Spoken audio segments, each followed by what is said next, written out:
On the night of September 18th, 1980, deep in the quiet farmland of Damascus, Arkansas, an ordinary Air Force maintenance task would spiral into one of the most dangerous nuclear accidents in American history.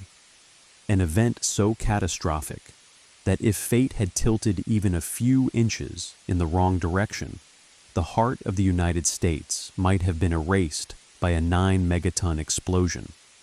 A detonation capable of carving a crater hundreds of feet deep and leveling everything within tens of miles.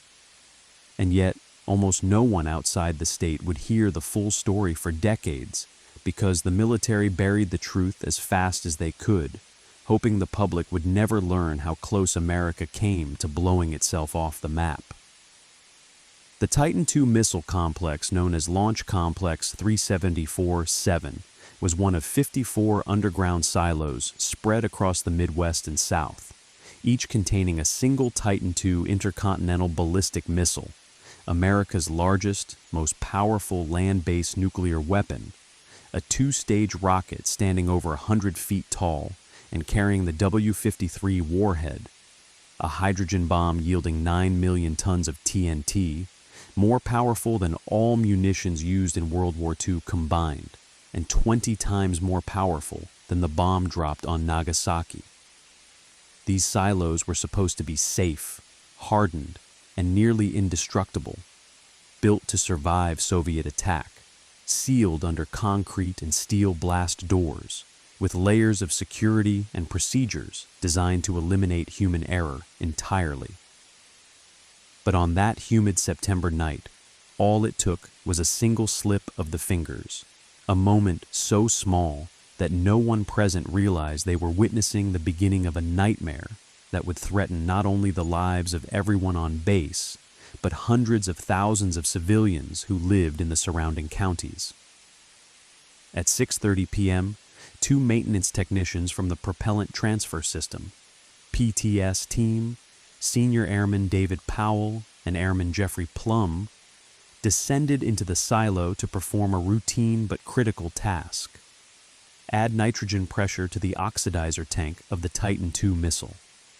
It was normally a safe job, but the Titan II was an unforgiving machine, fueled by a volatile cocktail of Aerozyne 50 and nitrogen tetroxide, chemicals so hypergolic that they ignited on contact, requiring perfect handling, airtight systems, and absolute care.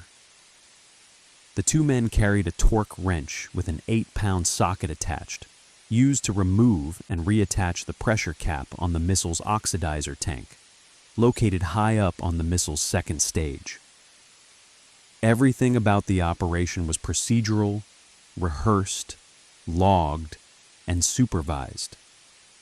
But when Powell maneuvered the long wrench inside the cramped platform space, the heavy socket slipped off its retaining clip, fell through a gap in the platform, bounced once, and then vanished into the darkness below, tumbling 70 feet down the length of an underground missile silo before slamming into the side of the Titan II's first-stage fuel tank. In that instant, Powell and Plum froze because they knew exactly how catastrophic this could be.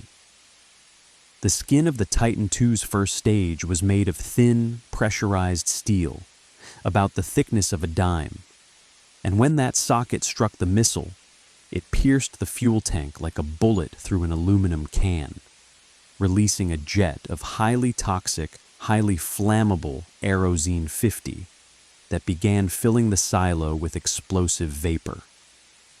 The 2 airmen heard the hiss, smelled the chemicals, and immediately triggered emergency evacuation procedures, scrambling up the ladder toward the blast door as the silo alarms began to scream. Within minutes, the missile's fuel tank pressure dropped to critical levels, and the vapor cloud grew massive, saturating the silo and forming an explosive mixture that could ignite with the smallest spark. A flashlight, a relay switch, static electricity, even a tool clinking against metal. Above ground, the site's launch control center, manned by Lieutenant Alan Childers and Captain Doug Pasmore, received the first sensor alerts showing falling tank pressure and toxic atmosphere indicators. The two missileers knew what that meant.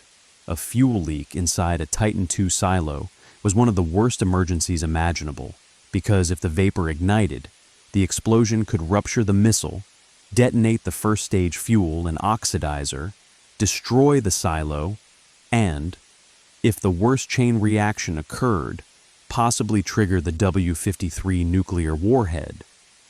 Officially, the warhead was fail-safe, meaning it was not supposed to detonate without a precise series of arming steps.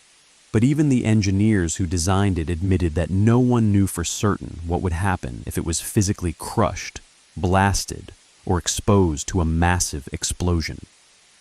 As the base scrambled emergency crews from Little Rock Air Force Base, a specialized PTS team, and senior commanders, the entire site was sealed off behind roadblocks, with police rerouting traffic and warning local civilians to stay inside without giving them any details.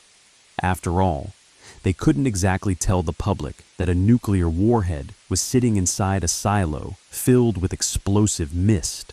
Pressurized tanks were failing, and the situation was deteriorating by the minute.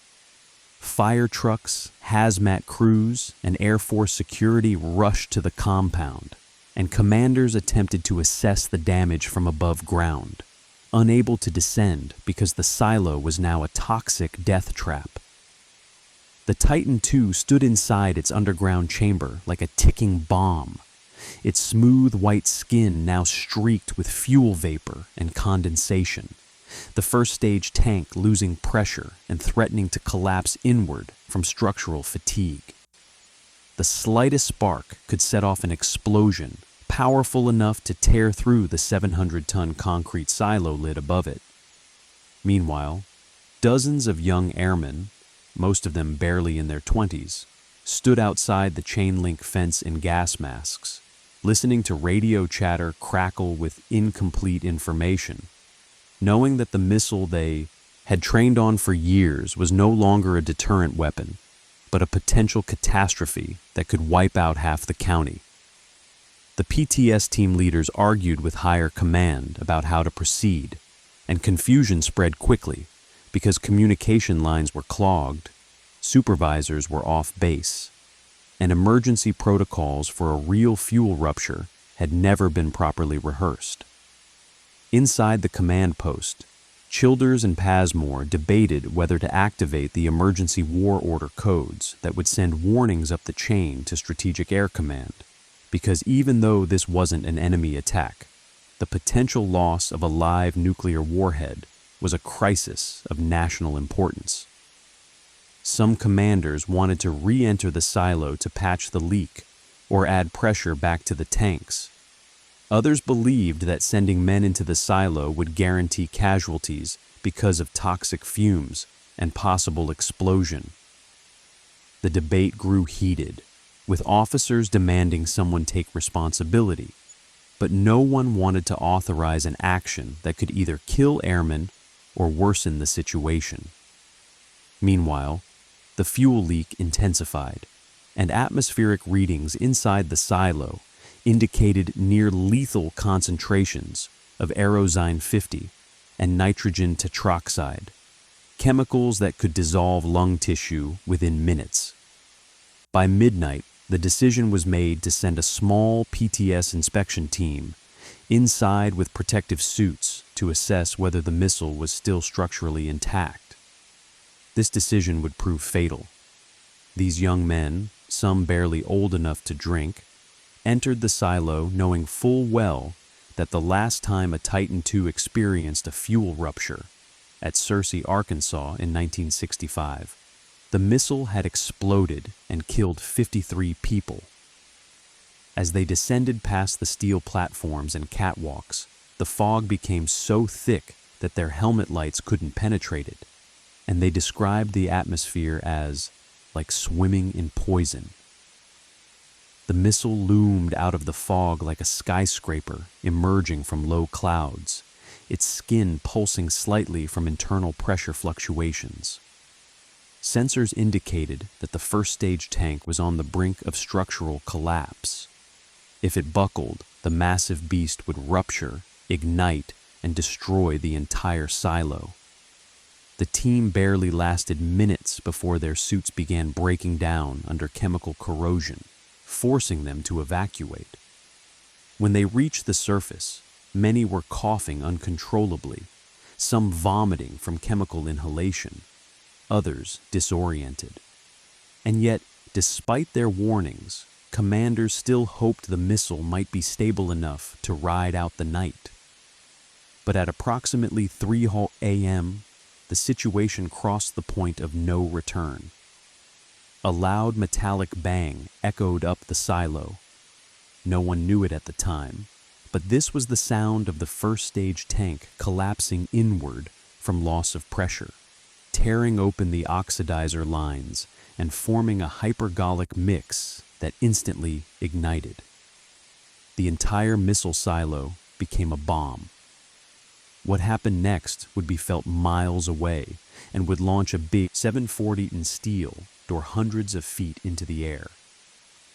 The explosion that tore through Launch Complex 374-7 at 3 a.m. on September 19, 1980, was so violent that residents miles away felt their windows rattle and saw an orange flash light up the night sky, a fireball erupting from the ground as if a volcano had suddenly awakened beneath the farmlands of Arkansas. And in that instant, the massive 740-ton concrete silo door, a slab of reinforced steel meant to withstand Soviet missiles, was blasted hundreds of feet into the air, somersaulting like a toy before crashing into a nearby field, leaving a crater where the access portal once stood. Inside the silo, the Titan II missile disintegrated.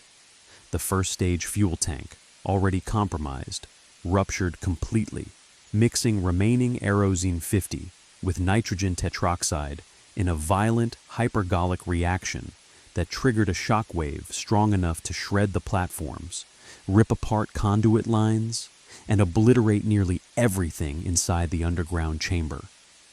Debris shot upward like shrapnel from a bomb, tearing through concrete and steel infrastructure, while a jet of flame and smoke erupted through the opening. For a brief and terrifying moment, no one above ground knew whether the W-53 nuclear warhead had detonated, because the explosion was enormous enough to resemble a tactical nuclear blast to the untrained eye. But seconds later, as the blazing fireball dissipated into a plume of black smoke, a horrifying sight became clear. The 9-megaton warhead had been thrown completely out of the silo and now lay, miraculously intact, in the dirt, still armed with enough destructive power to level most of Arkansas if it somehow detonated. When the massive warhead landed outside the silo, the force of impact crushed parts of its outer casing, tore insulation, snapped electronics, and even sheared away components of its protective housing. But the internal triggering mechanisms, by sheer luck and engineering, remained unarmed. If the warhead had struck a different angle, or if the explosives inside its primary stage had been jarred improperly, the United States might have experienced a nuclear detonation on its own soil.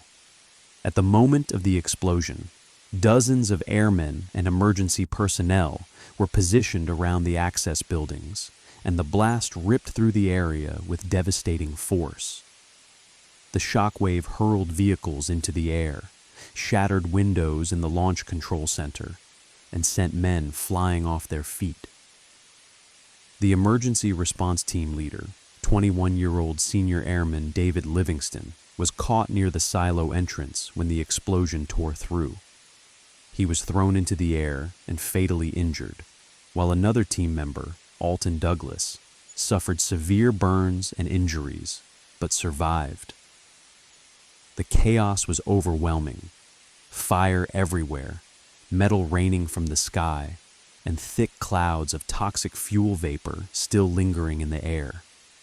Airmen staggered through smoke and debris, some badly burned, others disoriented and bleeding, and commanders scrambled to account for personnel, realizing that they had casualties but were still unsure who had survived and who had been inside the blast zone at the moment of detonation. As fire crews attempted to control the secondary fires around the surface buildings, the immediate question became, where is the warhead? The explosion had launched it out of the silo, but no one knew where it had landed. A nuclear detonation was still statistically unlikely.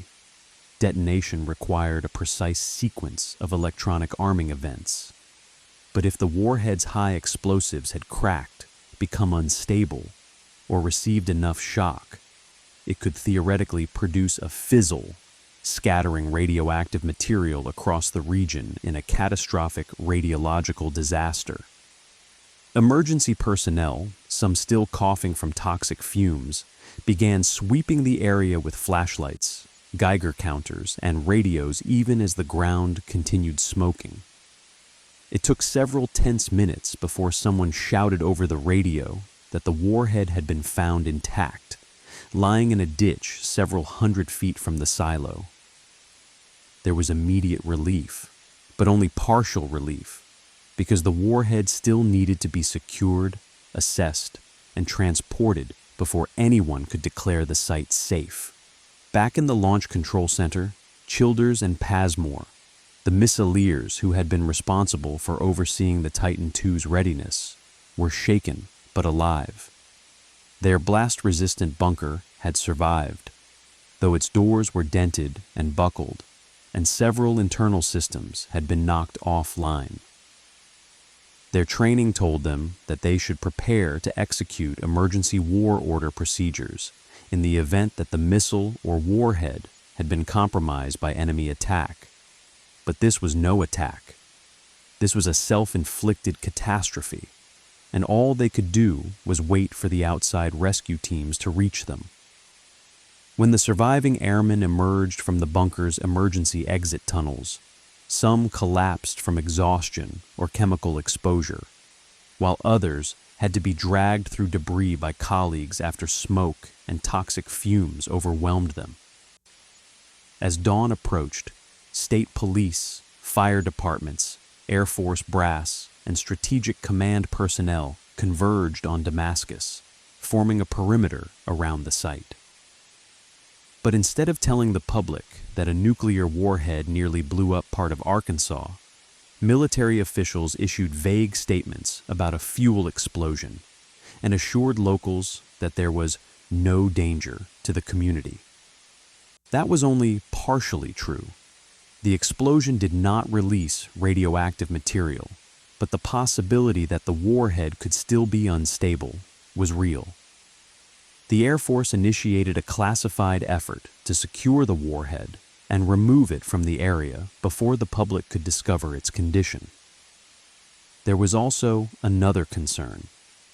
The Titan II program was already controversial due to aging equipment, fuel volatility, and a series of previous accidents, and commanders feared that political backlash from this disaster could threaten the entire missile system. Even as ambulances raced the injured to hospitals, senior military leaders were already discussing damage control, not just physical repair, but public relations and containment of information. Reporters from local stations arrived quickly, having seen the explosion from miles away, but military police kept them away from the blast zone, and officers refused to answer questions about nuclear weapons. Meanwhile, technicians in protective suits inspected the warhead, verifying that the safety switches had not moved and the internal components had remained unarmed throughout the explosion. A miracle of engineering that prevented an unprecedented disaster. The warhead was eventually lifted onto a secure transport vehicle and quietly removed from the site under heavy guard, driven to a classified weapons facility for analysis. Hours after the explosion, as smoke still curled from the crater and debris littered the fields, the true scale of the accident began to sink in. If the warhead had detonated, even partially, central Arkansas could have been obliterated. The 9-megaton blast radius would have incinerated towns, wiped out Little Rock, and sent radioactive fallout across multiple states. Nuclear experts later estimated that a ground burst of that magnitude would have been visible from hundreds of miles away and felt across half the continent. The fact that the warhead had survived intact was not reassurance. It was a sobering reminder of how close the United States had come to a catastrophe entirely of its own making. When federal investigators arrived on site, they found the silo completely destroyed. The underground chamber had collapsed, twisted steel beams jutted from the rubble, and fragments of the Titan II missile lay scattered like bones of a broken giant. The 740-ton silo door, found a few hundred feet from its origin, testified to the immense force of the explosion. Investigators interviewed surviving PTS crew members, missileers, and commanders, trying to determine how such a small mistake, a dropped socket, could have cascaded into the near destruction of an entire state. The answer was depressingly simple. The Titan II system was dangerously outdated, long overdue for decommissioning, and maintained under high pressure by undertrained, overworked young airmen who had been handed responsibility for weapons of unimaginable destructive power. The Air Force's internal investigation focused on procedural failures, lack of supervision, and deficiencies in maintenance training. But many of the young technicians felt scapegoated. After all, it was the missile system, not the airmen, that had been unstable, aging, and fundamentally unsafe. As the story slowly leaked into national news, the Air Force attempted to downplay the nuclear aspect, insisting that the warhead had been in no danger of detonating, a statement that was technically true but functionally misleading, because the blast forces had exceeded the conditions expected by nuclear safety engineers. Over the next several days, cleanup crews in hazmat suits worked to neutralize the remaining toxic chemicals, remove debris, and seal the damaged silo. The accident shocked Congress, raised questions about nuclear readiness, and accelerated plans to retire the Titan II program. For the families of the injured and for the loved ones of David Livingston, no explanation, no investigation report, no carefully worded statement could erase what had happened. A young man was dead. Dozens were injured. A nuclear warhead had been blasted out of its silo, and an entire region had come within seconds of disaster because of a single dropped socket. The Damascus accident became a symbol of Cold War insanity, a reminder that the greatest threats to national security were not always foreign enemies, but complex systems built by humans, operated by humans, and vulnerable to human mistakes. In the aftermath, as military leaders debated how to prevent similar accidents, some engineers privately admitted that the Titan II had never been a matter of if an accident would happen, but when. And on that night in Arkansas, when had arrived with a catastrophic force that shook the nation and forced the United States to confront the fragility of its own nuclear arsenal. In the days following the explosion at Launch Complex 374-7, the United States Air Force scrambled to regain control of the narrative, locking down information, restricting access to the site, and stressing to reporters that the warhead was never in danger, even though, internally, commanders knew the truth was far more disturbing and far more embarrassing. The most powerful land-based nuclear warhead in America's arsenal had been blasted out of its silo by a conventional explosion, thrown hundreds of feet through the air, and left lying on the ground like a discarded engine part. And the simple fact that it had remained intact was due not to flawless safety engineering, but to luck. raw, unfiltered luck. Behind closed doors, Strategic Air Command officials held emergency briefings to determine the full extent of the damage. The Titan II program had been under scrutiny for years due to aging equipment, corroded valves, volatile fuel, and repeated accidents, and the Damascus disaster was the worst one yet, not only because it killed a young airman and destroyed a missile complex, but because it exposed that the U.S. nuclear arsenal, meant to project absolute strength and reliability to the Soviet Union, was being held together by outdated infrastructure and procedures riddled with potential for catastrophic failure. In one classified briefing, an engineer admitted that the Titan II's fuel system was a single-point failure design, meaning a rupture anywhere in the pressurized tank system could swiftly escalate into an uncontrollable event. That vulnerability had been known for years, but budget cuts and the imminent retirement of the Titan II fleet meant the Air Force continued operating missiles that were never designed to still be active in 1980. Meanwhile, the families of the injured gathered at hospitals in Little Rock, stunned by the revelation that their sons, husbands, and brothers were involved in an accident far more severe than the military initially admitted. Many only learned the details when survivors whispered them behind closed doors, describing a night filled with toxic fumes, exploding fuel, collapsing platforms, and the deafening blast that shook the earth.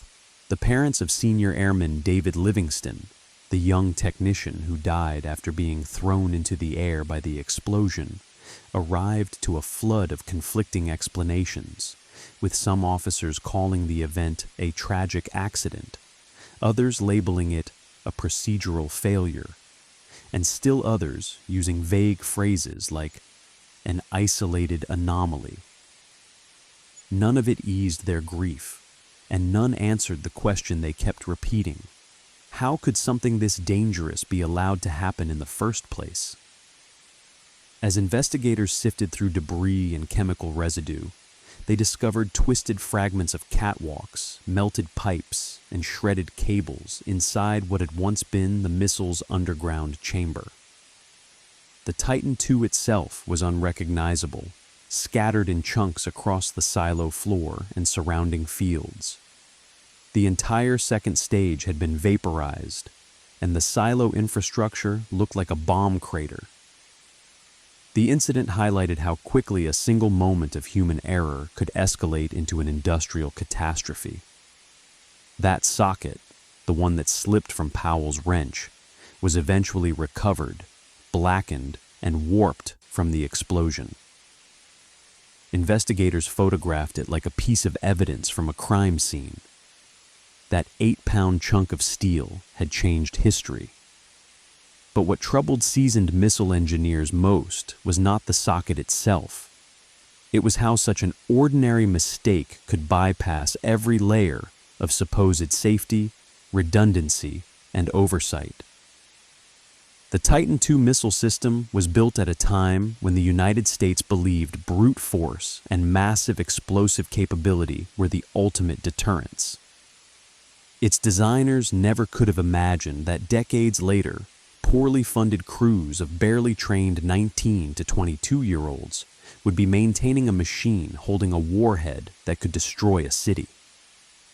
Throughout Arkansas, civilians began sharing rumors, not just about the explosion, but about glowing debris, radioactive smoke, and a hush-hush nuclear evacuation. The military denied everything, yet the silence only made the public more suspicious. Television stations replayed footage of the explosion's aftermath, showing fire trucks surrounding the smoking silo entrance, emergency helicopters landing in nearby fields, and nervous officers refusing interviews. Though officials attempted to frame the event as a fuel accident unrelated to nuclear weapons, it didn't take long for locals, many of whom had lived near Titan II silos their entire lives, to question what really happened under that massive slab of concrete. Why were radiation meters being used? Why did personnel wear sealed suits? Why were military convoys leaving the site before sunrise? Little Rock newspapers began investigating, interviewing former missileers who hinted that there's more to the story than they'll admit. But for now, the truth stayed within a tight circle of those who had been there that night. As recovery crews worked around the clock, another challenge emerged. Titan II propellant was notoriously difficult to clean. The silo interior was drenched with toxic residue, and environmental teams warned that the surrounding soil could become contaminated if not handled properly.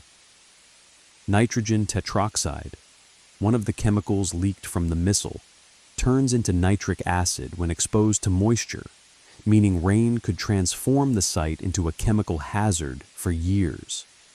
Federal cleanup teams constructed berms, deployed chemical neutralizers, and wore full hazmat suits to handle debris. Meanwhile, the warhead itself was transported under heavy guard to a classified facility in Texas. When nuclear weapons engineers examined it, they were stunned at how close the internal components had come to sustaining irreversible damage. The primary conventional explosive lenses inside the warhead, the components that compress the plutonium core, were not designed to withstand high-velocity impacts. A few cracked, displaced, or fractured lenses could have produced a dirty detonation, spreading plutonium over a massive area. While the warhead did not explode, the damage was visible and sobering. Engineers drafted confidential memos acknowledging that the conditions exceeded what the warhead was engineered to endure. One memo stated, "We cannot guarantee the same result under slightly different conditions." In Washington, the Damascus accident triggered an immediate political battle. Senator Dale Bumpers of Arkansas demanded answers, calling the Titan II program outdated and dangerous. Other lawmakers accused the Air Force of negligence. Strategic Air Command defended the system as essential for maintaining nuclear parity with the Soviet Union, especially after the USSR deployed new missile models. But behind the scenes, Pentagon officials privately acknowledged that the Titan II's days were numbered. The Damascus disaster became the catalyst for accelerating decommissioning plans that had been stalled due to Cold War inertia and bureaucratic resistance. By the end of 1980, multiple Titan II inspections revealed additional leaks, cracked components, and structural aging across several sites in Arizona, Kansas, and Arkansas. It was clear that the system was on borrowed time. Meanwhile, the young airmen who had survived the explosion struggled with trauma, guilt, and unanswered questions. Many believed that leadership had rushed them into a dangerous environment without fully understanding the risks. Some felt pressured to return to duty quickly, even while suffering chemical inhalation injuries or psychological shock. A few spoke privately to reporters or family members, expressing frustration that the Air Force appeared more concerned about public image than their well-being. But the most emotional fallout came from the families of those who had died or suffered permanent injuries.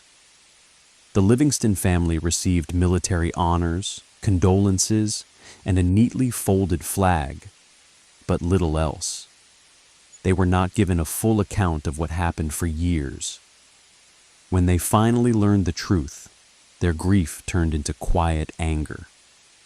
Their son had given his life maintaining a missile system that should have been retired long before he ever set foot in that silo. Even within the Air Force, resentment simmered. Many officers blamed systemic neglect rather than individual mistakes. A few senior missileers anonymously told reporters that the Titan II program had been an accident waiting to happen. One even said, "We weren't keeping the Cold War safe. We were gambling with it. Despite the explosion, the Air Force maintained secrecy for months, but word eventually leaked to national media. News outlets pieced together the story: a fuel leak, an explosion, a dead airman, a missile destroyed. But still, mention of the warhead was muted or downplayed. It would take years before declassified documents confirmed the full truth: that the Titan II explosion had thrown a live 9-megaton nuclear warhead out of its silo, and that the weapon had survived intact by sheer luck. And when the truth finally became known, it sent chills through the entire nation. If one socket could destroy a missile silo and nearly trigger a nuclear catastrophe, what else could go wrong in America's aging Cold War arsenal?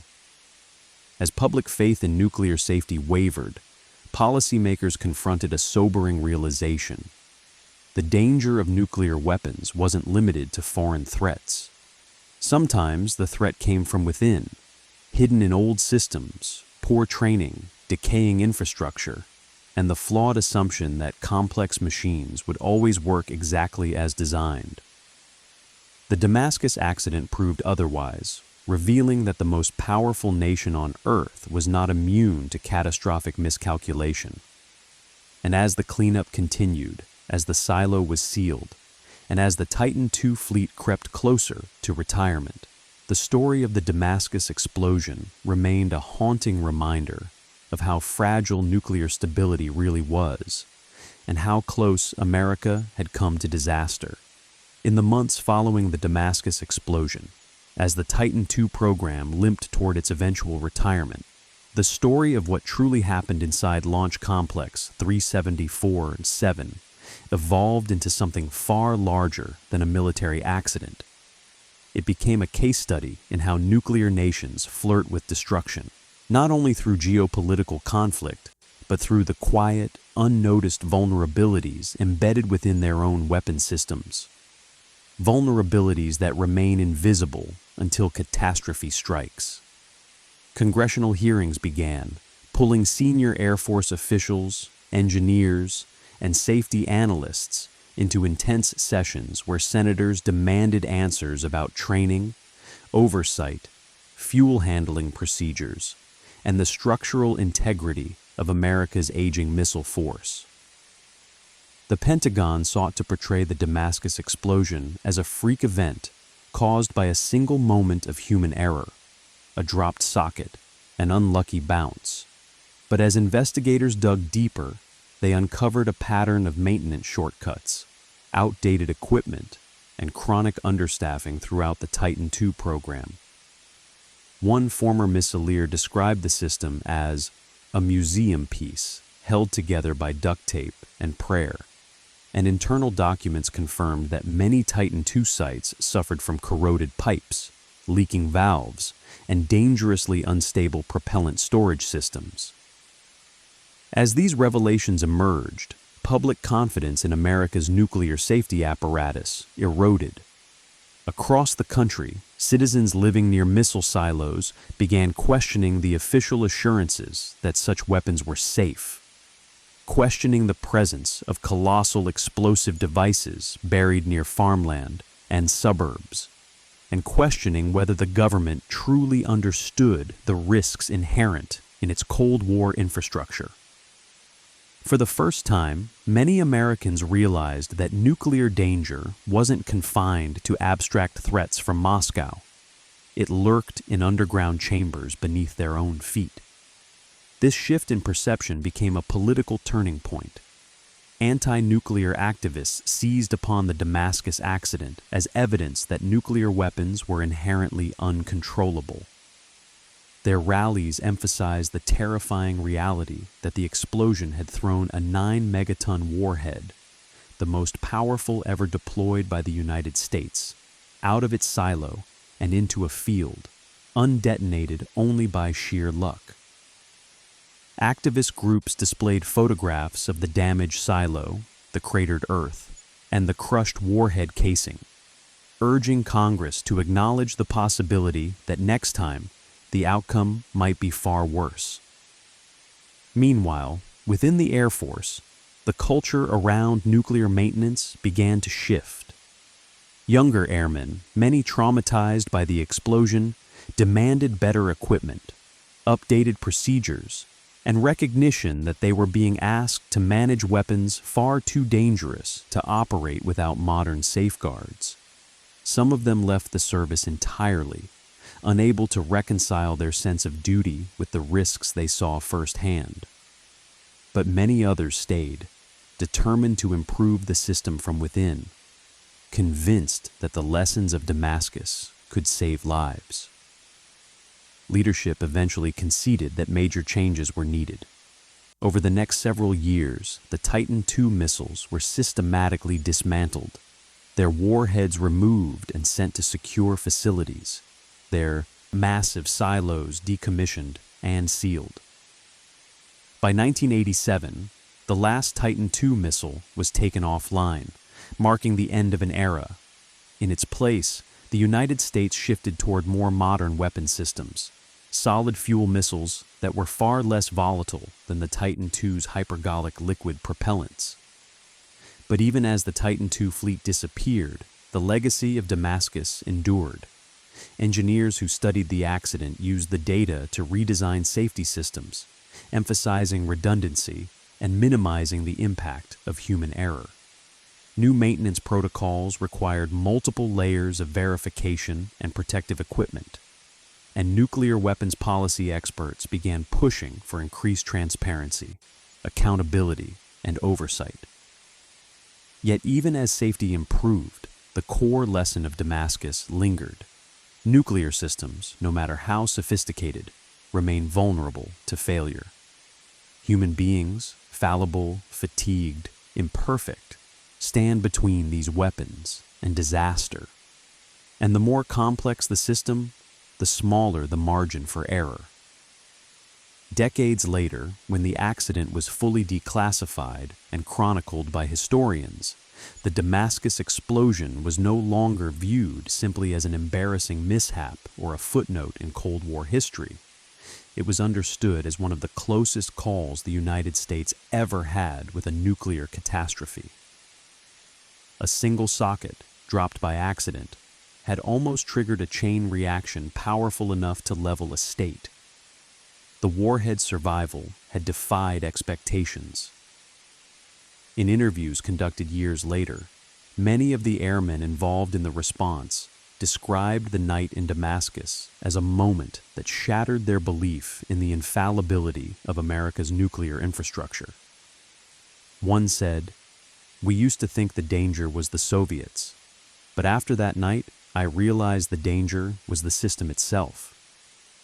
Others spoke of the guilt they carried, the trauma of inhaling toxic fumes, the guilt of surviving when a colleague had not, the grief of knowing how close they had come to a catastrophe no one would have been able to escape.